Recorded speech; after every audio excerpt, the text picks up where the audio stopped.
everyone, Daniel here from the Next Issue Podcast. On today's video, I'll be doing a review for DC's Saved by the Belle Reve. This is one of the summer specials anthology books, 80-page giant with 8 tales of academic adventure. So let's talk a little bit more about this book. So school's back in session, and we just know that you're waiting for the bell to give us some relief. All right, you can't say we didn't try it. DC Saved by the Belle Reve's halls are packed with 8 tales of school-time fun from around the DC universe. The Suicide Squad sent to an international prep school to protect the dignitary's son. Jean-Paul Valley returns to a school that made him Azrael. Plus, Tiny Titans by Art Baltazar and Franco. And a new school year begins at Gotham Academy. Gotham Academy is back. We got a little story here. So grab your pencils, notebooks, and let's get educated. I only have preview art for the Gotham Academy part of it. So we'll definitely be taking a look at that in a second. But let's just glance over at the creative teams here. And I'll give you a few of my highlights. So obviously we have Gotham Academy by Becky Cloonan and Brendan Fletcher, with art by Carl Kirsch. We have the Suicide Squad in high school lows. Tim Seeley, Scott Collins, John Callis with Abbott. Super Sons back in school. I love the stories from the Super Sons. Peter J. Tomasi, Max Rayner, Adrian Lucas, and Rob Lay. We have a Green Arrow and Speedy story as well by Dave Whale Goss and Mike Norton. We have the Tiny Titans, like I mentioned, Art Baltazar and Franco.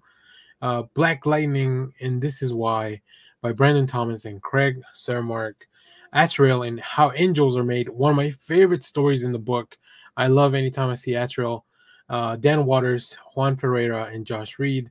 And then, of course, Nightwing and Batgirl in a Night Off by Andrew Aden, Nelson Daniel, and Dee Cunniffe.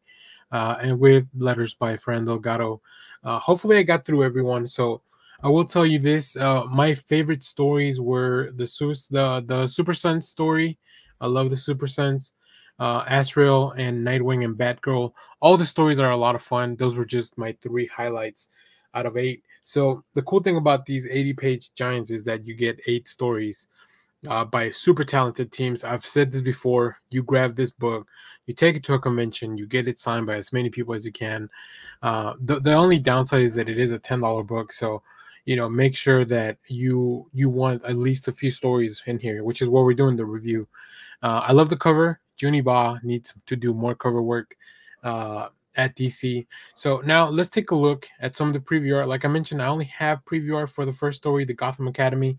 Gotham Academy was a book that was out a few years ago. It spun out of the second wave, I think, of the New 52, maybe the third wave, or maybe the DCU era. But it's really cool stuff. I love the characters, and I'm just glad to see them back on the page. They look like they've never left. So this is sophomore year, a new year starts in Gotham Academy. Really, really fun stuff. Look at this. This book and the art just brings me back. Becky Cloonan and Brandon Fletcher just really capture or recapture the voices of those characters back. So much fun. I love it. I hope this means that we are getting a little bit more of Gotham Academy in the future, that this is just a startup point, because it'd be really neat to see. So overall, I really enjoyed the book. I'm definitely getting a copy. Like I said, this is a $10 book, but there's so much good stuff in there that I just really, really want to have it. But you let me know what you think. As always, thanks for watching, everyone. Remember to share, like, subscribe, hit the bell so you know when we go live. That is most Sundays, 10 a.m. Central Standard Time. Stay tuned because we have more comic reviews, trailer reactions, TV recaps, all that fun stuff here on the channel. Bye-bye.